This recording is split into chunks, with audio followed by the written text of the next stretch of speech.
நான் லக்ஷ்மி. இது bed time story. கதையோட பெயர் பூனைகள்.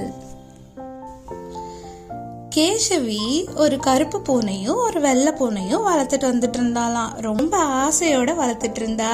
அது அவளுக்கு அவங்க தாத்தா வாங்கி கொடுத்த பூனைகள். அதுல இருந்த அந்த கருப்பு பூனையும் வெள்ளை பூனையும் சண்டை போட்டுட்டே இருக்குமா. அந்த வெள்ளை பூனைக்கு கருப்பு பூனைய பிடிக்கவே பிடிக்காதான்.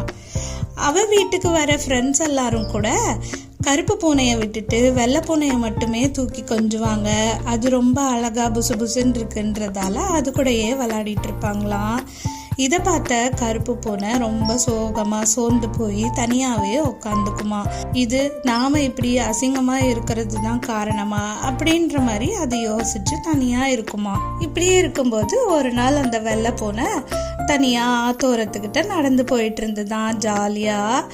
அப்போ வழியில ஒரு காக்கா வந்ததை பார்த்து, ஏ காக்கா, உன்னை விட நான் ரொம்ப அழகு, எப்படி வெள்ளையா புசு புசுன்னு இருக்கேன் பாத்தியா, நீ எப்படி இருக்க பாத்தியா, போய் பாரு ஹஹஹா அப்படின்னு சிரிச்சுக்கிட்டே ரொம்ப திமிரா காக்கா கிட்ட அந்த வெள்ளை பூனை சொல்லிட்டு போயிட்டு இருந்துதான். இதெல்லாம் மறைஞ்சு நின்று அந்த கருப்பு பூனையும் பார்த்துட்டு தான் இருந்தது. அந்த வெள்ளை பூனை ரொம்ப தூரம் நடந்து வந்ததால அதுக்கு தண்ணி தாகம் எடுத்துதான். அந்த ஆத்துல தண்ணி குடிக்கலான்ட்டு போய் தண்ணி குடிச்சுதான். அப்படியே இருட்டாகவும் ஆரம்பிச்சுது. அந்த ஆத்துக்குள்ள ஒரு முதலை இருந்துதான். அந்த வெள்ளை பூனைய பார்த்ததும், ஆஹா, இன்னைக்கு நமக்கு நல்ல சாப்பாடு கிடைச்சதுடா அப்படின்னு மெதுவா நீந்தி வந்துட்டு இருந்துதான்.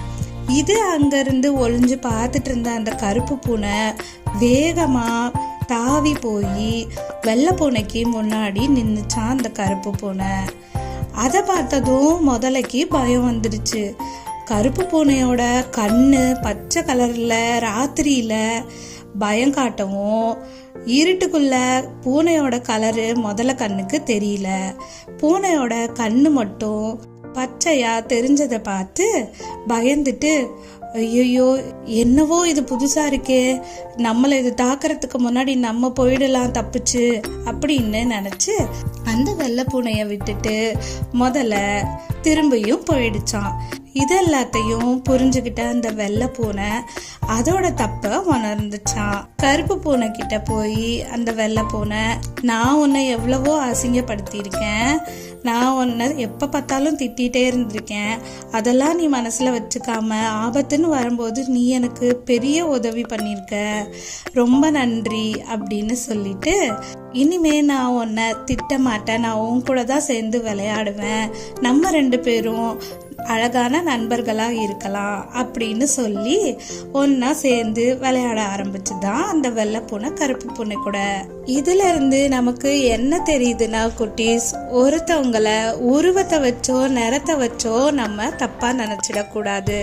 அவங்களோட மனசு எப்படின்னு புரிஞ்சுக்கணும்.